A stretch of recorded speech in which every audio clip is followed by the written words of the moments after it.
Greetings viewers, EricTheCarGuy here, back again with the 1998 Chrysler Town & Country. Yes, Barbara reached out to me yesterday and said that her van wouldn't start and the instrument cluster was freaking out. Of course, when she gets it back, it acts up. The entire time it was here, which was here for a couple of months, nothing happened. Well, that's beside the point. So the plan today is to remove the instrument cluster and see if I can repair it. I've done some research and it appears similar to what I showed in the Honda main relay video, that the solder joints in the back of the circuit board in the instrument cluster can sometimes go bad and cause the problems that Barbara's describing. We're here today to pull this out and get this fixed for her and get her back on the road. She's got stuff to do. Here is the instrument cluster in question, and of course it is not acting up today either, but we're going to remove that. To do that, there's a couple of screws in behind here. There are also a couple of screws under here that need to be removed to get this lower cover off. These are just two Phillips head screws. They're also kind enough to put a couple right in there behind the parking brake lever.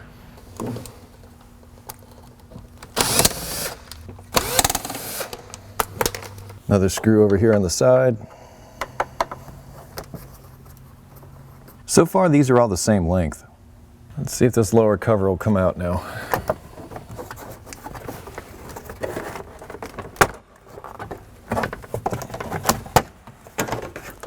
The parking brake release is going to kind of come with it. We just need it out of the way though. I don't think we need to do anything more. See that screw right down there? Need to remove it so I can get this cover off.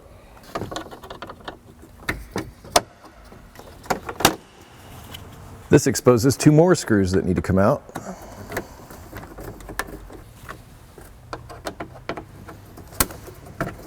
There's a couple more here, a little bit easier to access.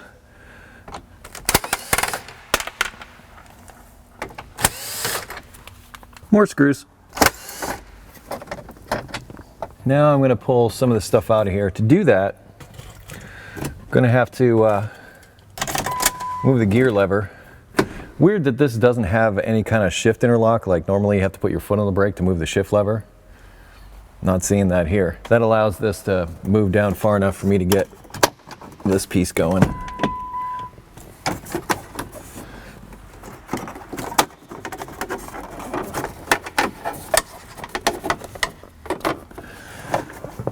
There's an electrical connector that goes to the traction control button.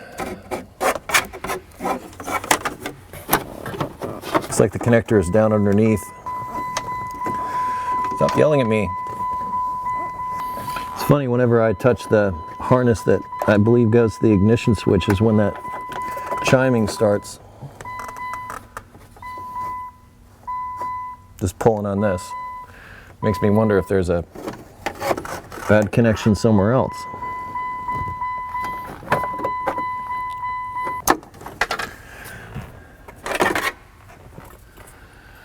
There was a clip that I needed to pull up off of this to remove it, and it's just for that traction off light, which removing that reveals a couple more screws. All right, those screws, one there, one there.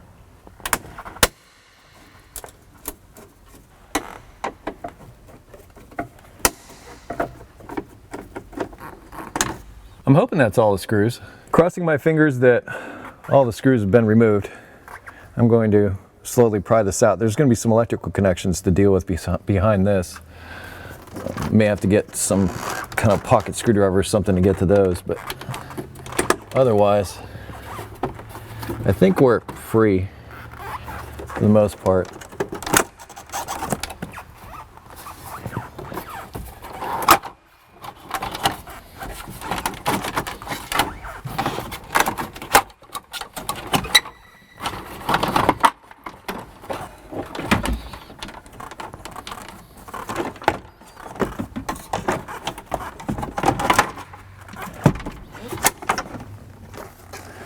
You know what I'm going to do? This lower cover is kind of in the way, and I just realized that I can disconnect the parking brake lever from it. At least I think I can. Okay, I lied. It goes through this piece of plastic and won't allow me to do that. Okay, fair enough. But it does make getting to these electrical connections a little more difficult. Close quarters here. I may need got my pocket screwdriver at the ready, just in case.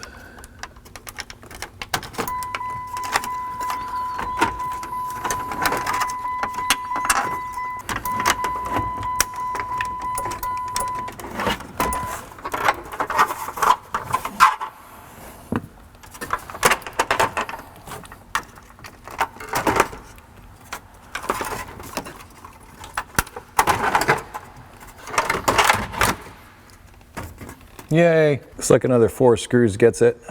2 there, and 2 there.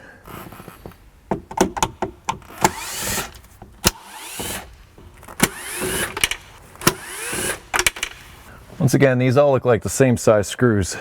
Now, I'll turn the van off, and I believe there's just one electrical connector in behind here. And there is.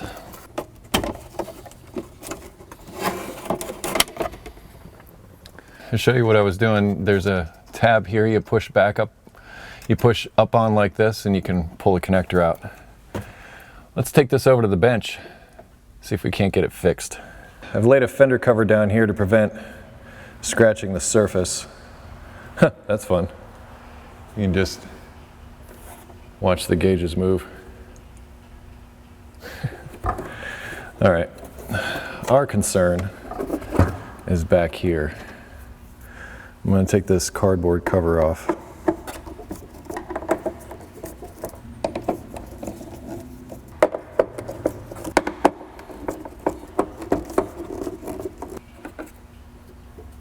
With that removed, I'm looking at the circuit board. There's one connection here that you can just, it's a little plastic clip there that you can just pry back a little bit. I don't think you have to remove any of the bulbs, but there are some screws to remove. We'll find out if we have to remove the bulbs when we take the circuit board out. Looking at this, it looks like these screws are the same as the ones that held on the cover. I'm going to keep them separated anyway. There's 2 screws for this connector. I'm going to leave those intact for now. I'm not going to remove those until I feel I have to.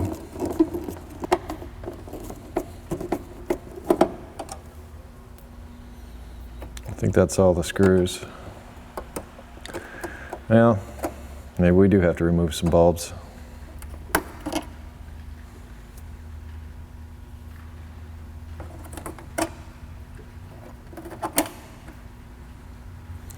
Be very careful with these.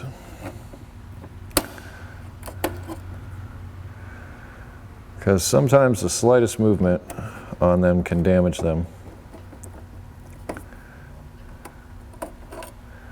So far, these all appear to be the same. And if we want, we can actually test them before we install them to make sure that they work. There's kind of no point in going all this way and if we've got a bad bulb, have to come back later. Yeah, these are all the same. All right, well maybe I didn't need to remove those bulbs. I think what it is these are the connections to the instruments themselves, here, here, here, and they just need a little coaxing. And maybe these screws. Yep.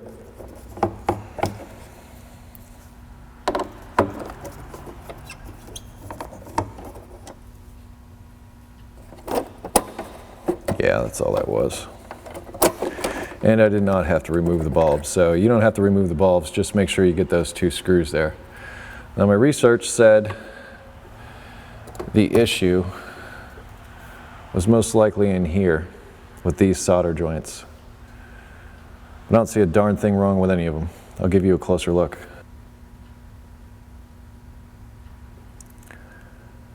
Not really seeing any that show signs of a problem. And the ones to watch out for are these, apparently.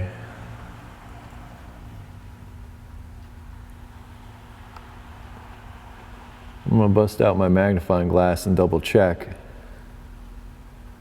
But I don't think our issue is here.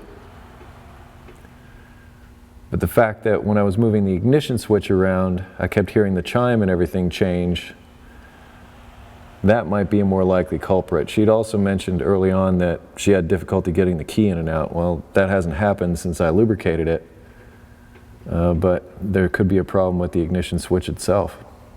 These are the ones here that I'm primarily concerned with, and I'm just not seeing an issue there. I'm almost seeing, maybe on this one here, on the end, there might be a crack in the joint.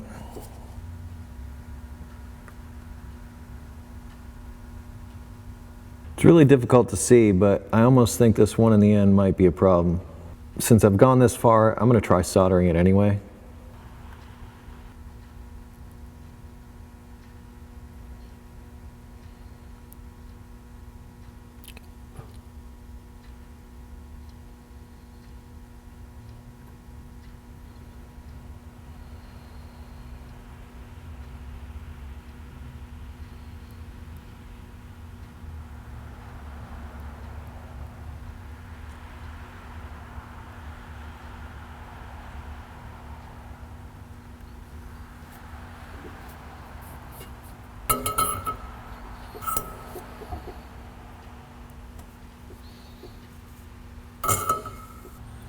Well, that's the only one I can see. I could sit here all day and go over every single one of them, but I don't know how productive that would actually be. I'll show you what I did. All right, my repair is that one.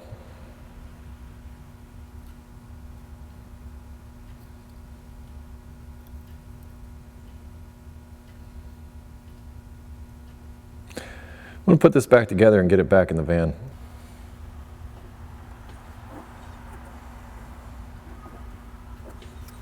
Suppose I had to put it back together the right way. What do you think?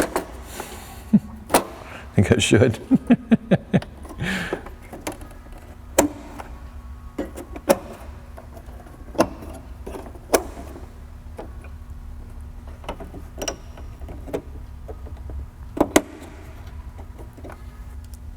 Now don't crank these screws down. This is plastic. You'll crack it.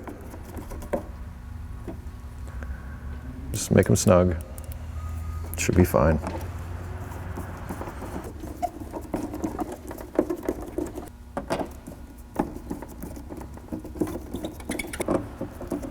Suppose you want to know how I was going to test those bulbs to make sure they were good. Okay, got my DVOM. I'm going to set it up right here. Put it on ohms testing. Just do a quick continuity check. Every time there's continuity, it makes a beep. Just quick, easy. That bulb's good. Just touching, there's a couple of metal leads on here that make contact with the board right there. Just checking those. Another one good. I'm trying to avoid touching the glass with my fingers, the glass on the bulbs. Sometimes the oil from your hands can cause bulbs to go bad.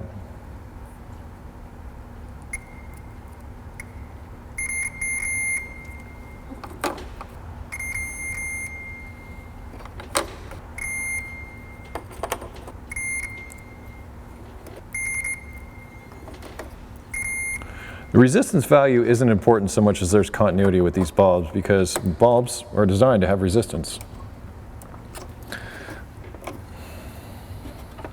I'm sure someone's going to say, Eric, there's more bulbs, you should check them all. Fine. course, these are a bit harder to get out, it seems.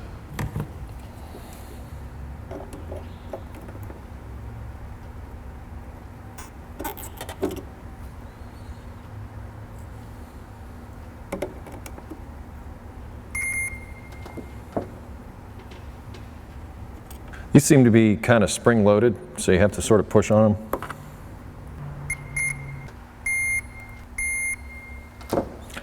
They are all good. We know this for a fact now.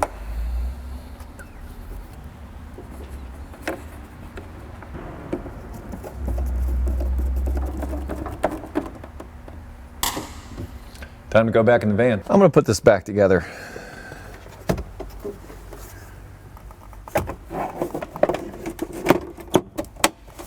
I turn the torque on my screwdriver way down, my electric screwdriver, when I do this, so as not to damage some of these plastic parts.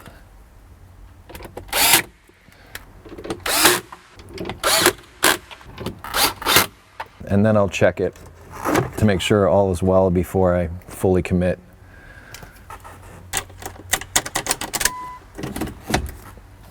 So all that stuff still works, so that's a good sign.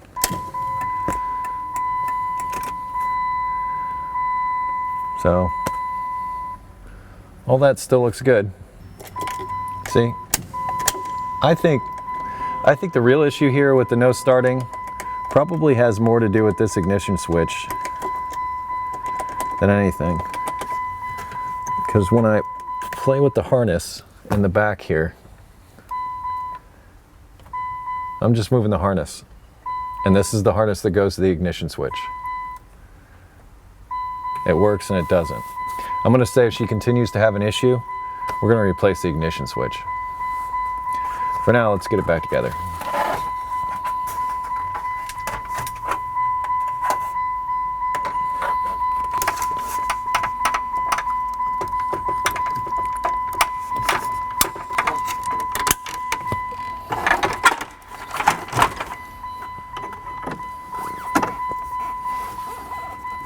Don't forget our electrical connection for this guy, it's down underneath. A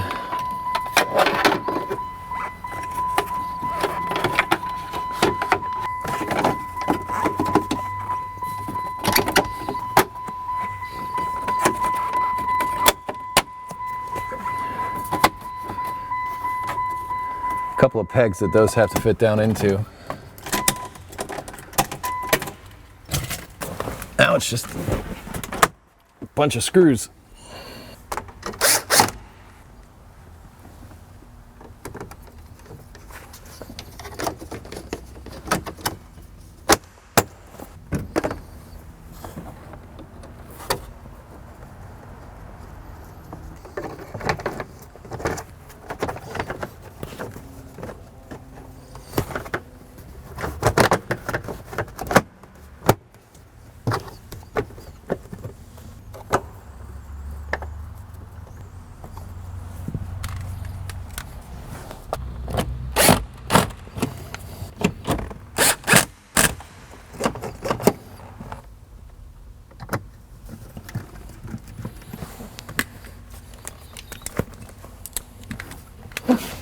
I suppose the question is did I repair something here?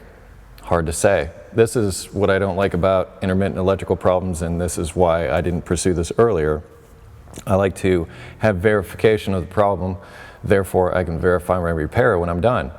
It doesn't seem any worse, doesn't seem any better than it was before, but it was working when it came in. So this is a tough thing to try to sell here. If nothing else, you can walk away with the information of how to take the instrument cluster out and what to look for and what to solder on the circuit board should you be having a problem with some of the lights and things acting goofy on the dash. I think, if I'm going to guess here, that there's something going on with the ignition switch. Moving that wiring harness around, the way that chime seemed to change, that says connection problem there somewhere. And if I'm going to guess, I'm going to say ignition switch. So if she continues to have this problem, I'm going to go for replacing the ignition switch. I hope this information was helpful to you. If you have automotive questions not addressed in this video, I would ask that you head over to EricTheCarGuy.com. Welcome video to tell you about the stuff there we have to help you. If you wish to connect with me socially, Google+, Facebook, Twitter, and also Instagram. Close each of my videos with be safe, have fun, stay dirty. I'll see you next time.